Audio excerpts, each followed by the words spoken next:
I think the best thing about this evening, and there are a lot of great things about this evening, but I think the best thing may be the fact that I get to speak about Edie Windsor, and there are no justices in front of me to ask me questions. The oral arguments that took place recently at the United States Supreme Court remind us why it is that we have a Constitution, to bind us together as citizens of one nation, each of whom is guaranteed equal protection of the laws. While I really hope that we win our case, even if we don't, there is at least one proposition that no one can dispute. There are no two people who better illustrate what equality and dignity really mean than Edie Windsor and Thea Spire.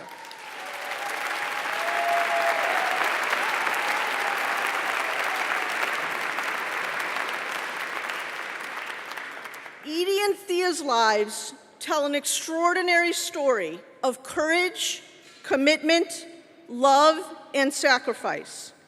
They are true heroes whose love story will be remembered and whose example will be taught in civics classes for generations, just like Rosa Parks, Cesar Chavez, or Harvey Milk.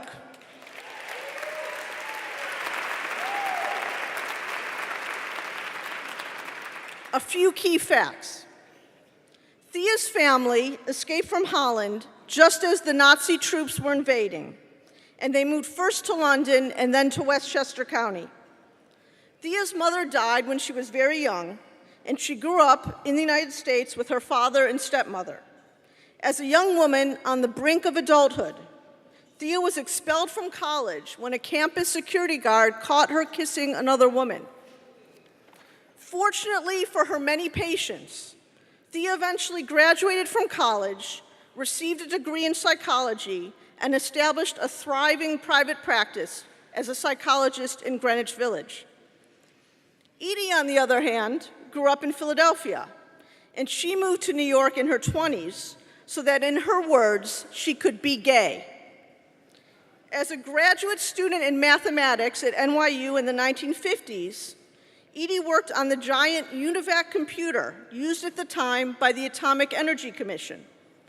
In order to work on that computer, you needed to get what was known as a Q, no pun intended, security clearance. So Edie received a letter from the FBI requesting an interview. Upon reading that letter, at a time when Senator Joseph McCarthy was at the height of his powers, Edie was terrified, and her fears were entirely justified. Edie knew that if the FBI asked her if she were a lesbian, she would lose her job, since at the time it was illegal for any gay person to be employed in any capacity by the federal government. Take a moment, if you will, and think about this.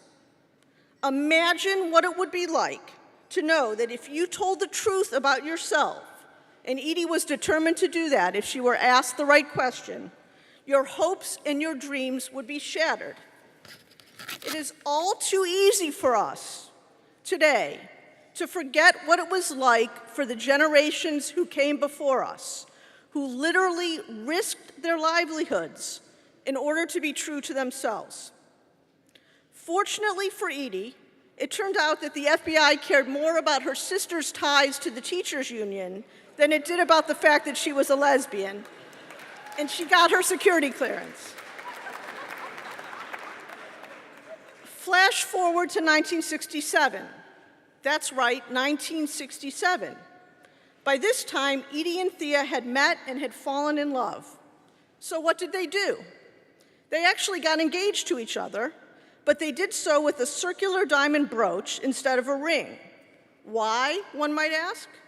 So that Edie wouldn't have to answer questions at IBM, where she worked as a computer programmer, about who the lucky guy was who was her fiancé. Again, please think about this. Think about the self-esteem, the courage, and the foresight that it took for two women in 1967, 2 years before Stonewall, to actually decide to become engaged to each other. decades before anyone could possibly have dreamed that their actual marriage would ever become a reality. But the truly heroic part of the story is what happened over the next 40 years. In 1977, Thea was diagnosed with progressive multiple sclerosis, a terrible disease. And over time, she lost the use of both her arms and her legs. Edie has explained that Thea's diagnosis happened to both of us. They spent the next 20 years making sure that as little in their life together changed as possible. For example, they continued dancing together, with Thea first using a cane, then crutches, then a manual wheelchair, then an electric wheelchair. Edie and Thea did not get married until 2007, when Thea was given a prognosis by her doctors of 1 year left to live. They decided at the time that they couldn't wait any longer, and they went to Toronto to tie the knot. In order to do so, they had to disassemble and reassemble Thea's electric wheelchair at the airport. That is a couple who, even after 40 years together, really, really, really wanted to get married. And that is true heroism and courage.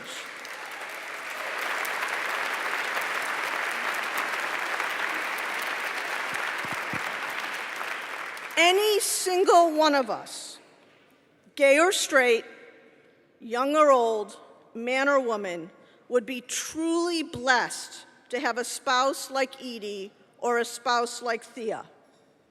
So thank you to Edie Windsor and Thea Spire for giving me the unbelievable honor of telling their story to the United States Supreme Court.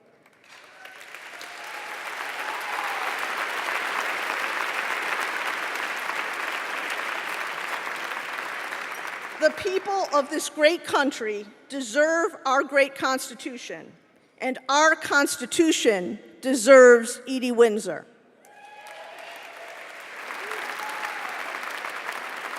So I am unbelievably thrilled and humbled to present the first ever annual Edie Windsor and Thea Spire Community Trailblazer Award to Edie Windsor.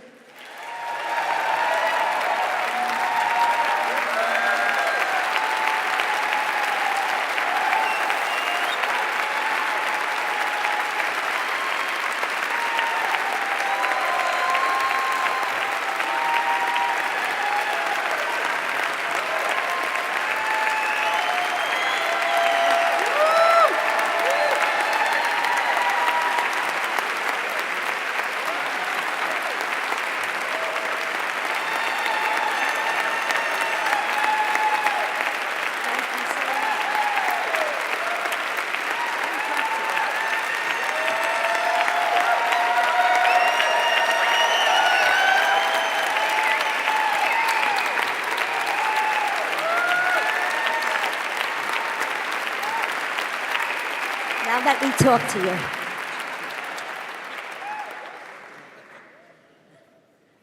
Okay, throughout my talk, well, Robbie, you know from Robbie the status of the case.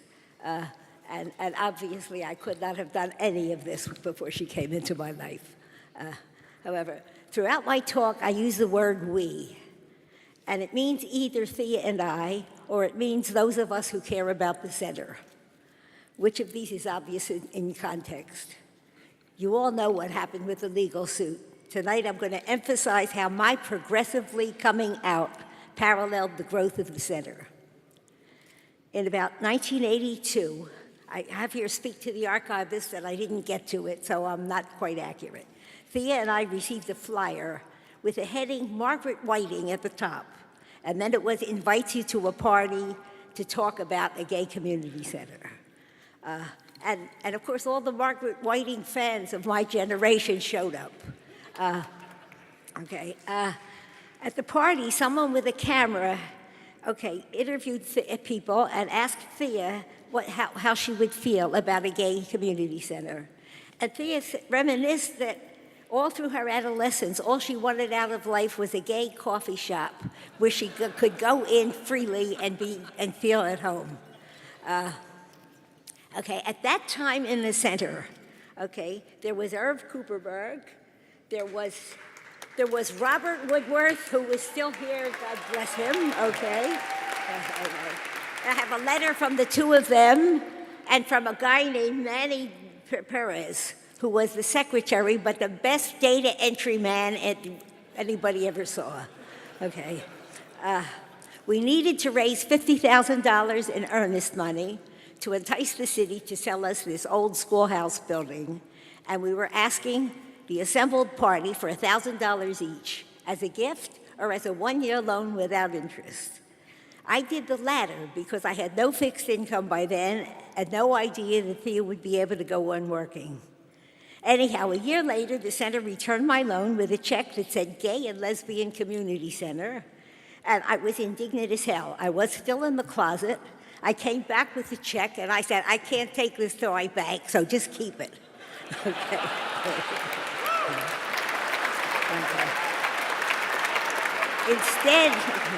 Instead of only 50 affluent people, we had more than 100. I really think there was about 300. Janet Weinberg is here, and she may remember because we assembled those names, and she celebrated us at the center. My memory is now enhanced by the August 1985 Center newsletter. Got a picture of me, okay, hanging cutout flowers that were constructed floor to ceiling in size to cover the walls and the entrance for the first women's dance at the center. Okay.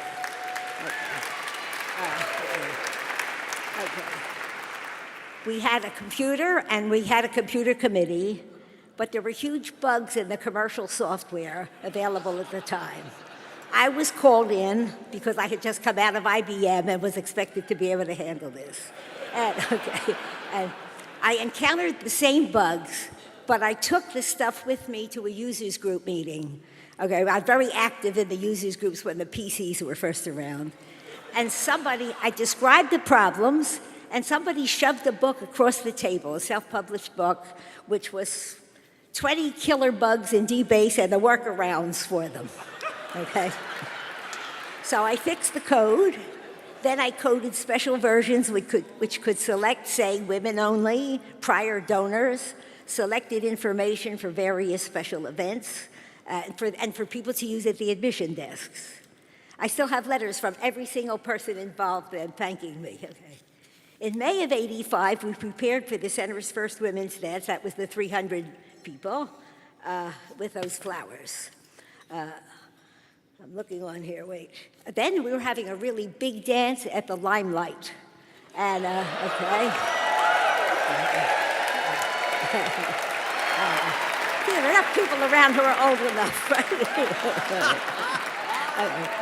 We had a pre-party at Thea's in my apartment, where everyone brought their address books and address invitations. 1,000 women showed up.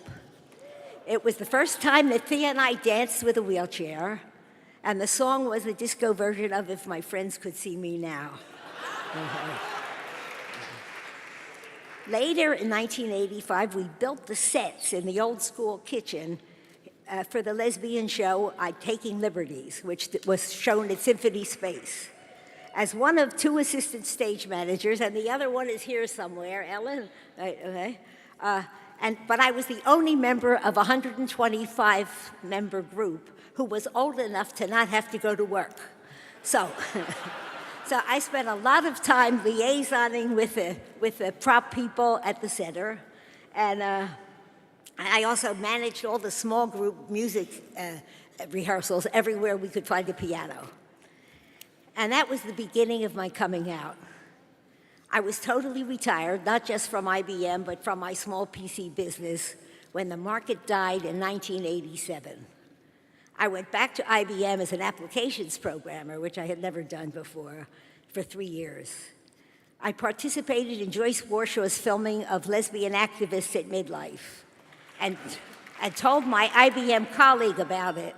And she said, Edie, is that wise? And I said, maybe, but it's necessary. Okay. Sometimes in there, we filled the auditorium with women. I ran into some of them tonight. We were just, believe it or not, we were discussing it in the ladies' room, okay?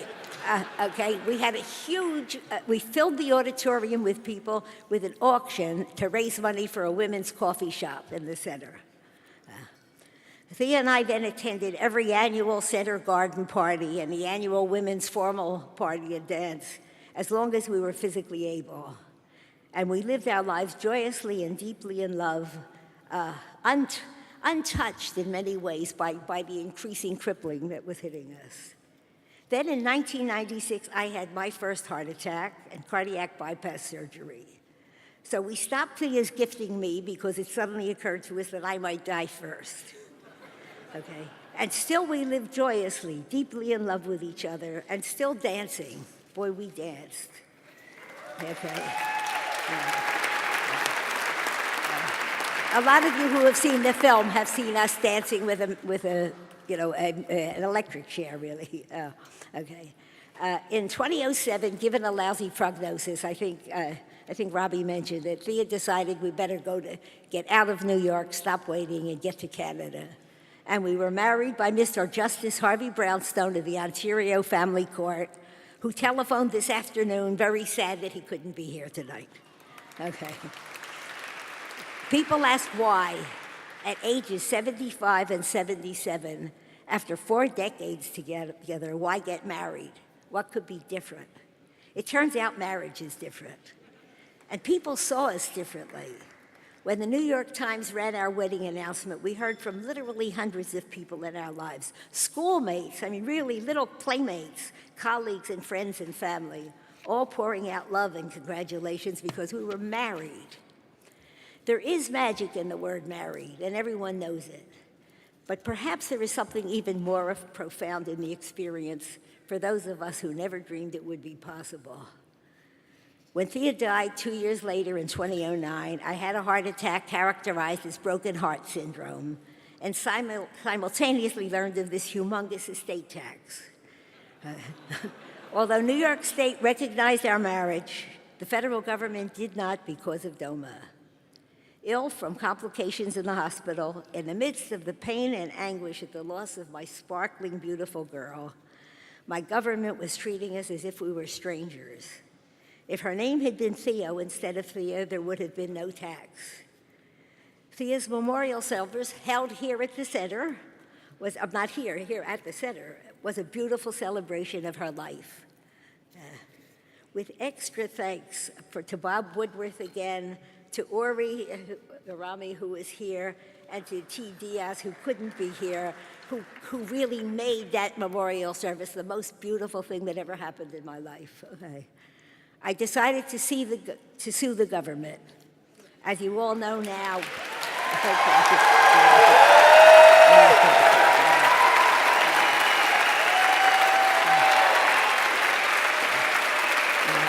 as you all know now,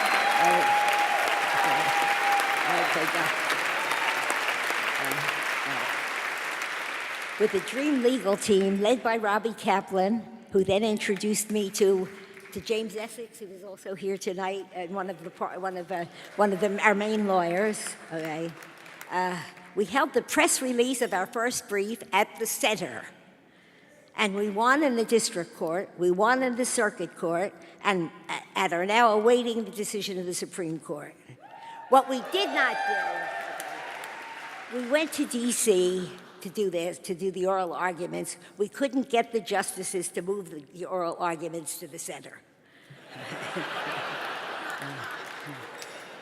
My love affair with the gay community started here in what was a ramshackle building, which also housed SAGE's first office and still provides some SAGE meeting rooms because some of us still need to be part of the center. And the Callan Lord Medical Center had its start at the head of the wide staircase to the second floor, a single room with all volunteer staff and as well as most of the doctors. Today, this already once renovated center is flourishing with support and activities and camaraderie that celebrates who we are and who we love. Pick up a center listing on your way out. Jose, do we have them out here like you promised? Okay. get a wide picture of the center's offerings, to get some idea of what your money's buying. And you've already heard tonight about our expanded vision to carry us through the next 30 years. And I, in parallel, am all the way out. Not just an out lesbian, but an out lesbian who is very publicly suing the United States of America.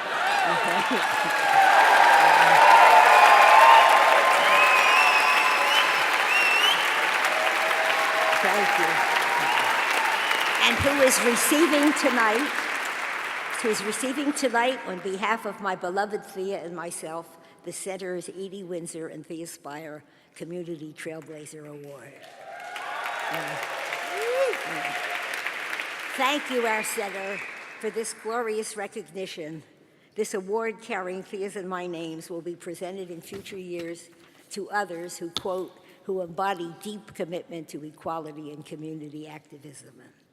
And thank you all for being here to join this truly auspicious crowd, celebrating our honorees and special guests. Thank you, my old friends and my new ones, for being here with me and Thea. She would be so proud and happy. Thank you.